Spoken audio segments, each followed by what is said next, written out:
What if I told you that almost everything you've ever believed about yourself isn't actually who you are? Today, I want to show you something using a doll, a baby doll, and some Play-Doh. And it might look simple to you, but I think it explains so many intelligent, capable women and how they keep repeating the same relationship patterns, and more importantly, how they can change them. So let's start at the beginning. We weren't born this way. We were born fresh. We were born soft. We were born open. We were born curious. And I don't believe any of us were born as people pleasers. I don't believe any of us were born overgiving. And I don't believe any of us were born believing that we're not enough. So life shapes us. So just imagine this glass is us when we've been born. I'm just going to show a very simple analogy. This is how our parents condition us, the norms, the traditions, the do's, the don'ts, the pleasures, the fun that we have. This could be school. This one could be a religion. These are all things that influence us, make us who we are today. Friendships, marriage, heartbreak, divorce, children, successes, triumphs, failures, all lessons, all creating the person you see today. Financial pressure, education, the workplace. Remember, what I'm talking about here are not negatives. There are some negatives. There's some trauma. There's some illness. There's bullying. There's workplace troubles. So much that molds us into the person we are today. But please note, what I'm talking about here is that not everything that has shaped us has been painful. Success shaped us. Promotion shaped us. Getting a new car shaped us. Whatever it is that's happened in our life, it's all part of shaping us to be the person that we are today. Becoming a mother shaped us. Becoming a sister, a sibling, a brother shaped us. Building a career shaped us. And then, if you think about it, life shapes all of us. Now, this is where I meet most women. Not broken, not damaged, not hopeless, simply shaped.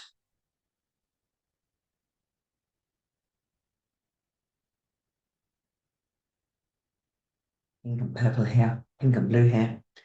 So, not hopeless, as I said, but shaped by the things that have happened in life. And here's where it all gets interesting. Because when we talk about people pleasing, let's say, for example, we were made to believe when we were younger, one of the things that was put there for us was that we needed to keep other people happy to be liked, people pleasing. We needed to earn love. We needed to overgive. We avoided conflict, shrinking, choosing emotionally unavailable men. Your nervous system doesn't automatically recognize the healthy, it recognizes familiar. If criticism felt normal, kindness can feel suspicious. If chaos felt normal, calm can feel boring. If you had to earn love, receiving love can feel uncomfortable. And this is the work that we do. And it's challenging work. But what we do is we look at, does this still belong? Remove, I have to earn love. My kindness, oh yes, we want to keep that. My generosity, we want to keep that. Another one, I'm not good enough. Let's remove that. What I learned from heartbreak, let's keep that. This isn't about becoming someone else. It's about deciding what still belongs. So, a lot of the things that I had to do at this point was, my self-critic. Do I want to remove that? Not totally, but that part, that doesn't fit in my life today. That's not the person I want to become. So when we start discovering, oh, I am beautiful. Oh, I don't have to be a people pleaser. Some of these things that have been part of our conditioning as we grew, we actually don't need them anymore. And I use the Play-Doh analogy all the time with my clients because I say this, as you stand here, you have been molded, you have been conditioned from the outside in. Now, don't get me wrong, I fully understand. We are born with a personality and a characteristic. I get all of that. So I'm not saying everything is external. But when we're a tiny little wee person and we're growing up in the world, of course we believe the things we're hearing. Of course we accept what we're being told.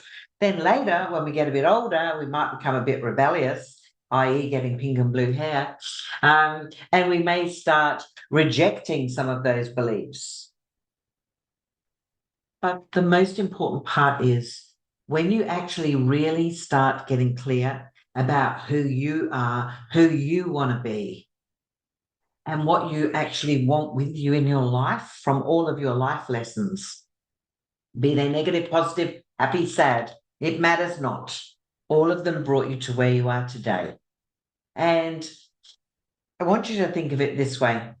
This is why dating changes, not because you suddenly become confident overnight, but because you're no longer dating from the old story that you've carried forever. And when you actually really know who you are, what your own values are, what you want, what you will and you won't stand for, what are your boundaries, these are the things that help you. And I say to my clients, we're building from the inside out. The external things remain a part of you, the things that you value. For me, I know I no longer wish to look at myself in the mirror and pick on myself. I'm going to remove that.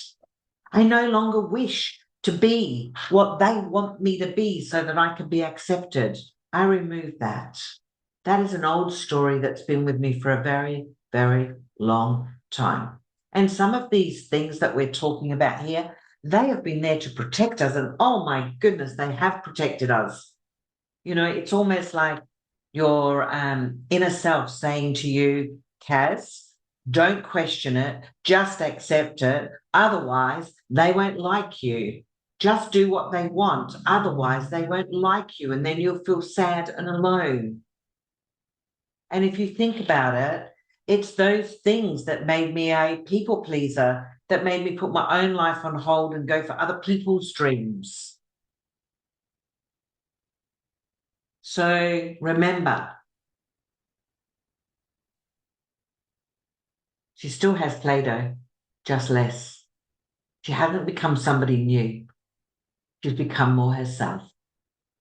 Personal growth isn't about becoming somebody different. It's about deciding what still belongs. This is an analogy that I use to help simplify a process with my clients and with women I work with. And just over all the years that I've been doing mentoring with women and youth, disengaged youth in juvenile detention, it really helps to have really simple, visible things. And if you think about that, I look back on my life and I see all the conditioning that I received, and I see the benefit that that has brought to me, my life, and what I actually give and how I support others. And a lot of my clients, like me, are constantly repeating the same patterns. And if you're ready to stop repeating old relationship patterns, come and join one of my live masterclasses, because that's where this work begins.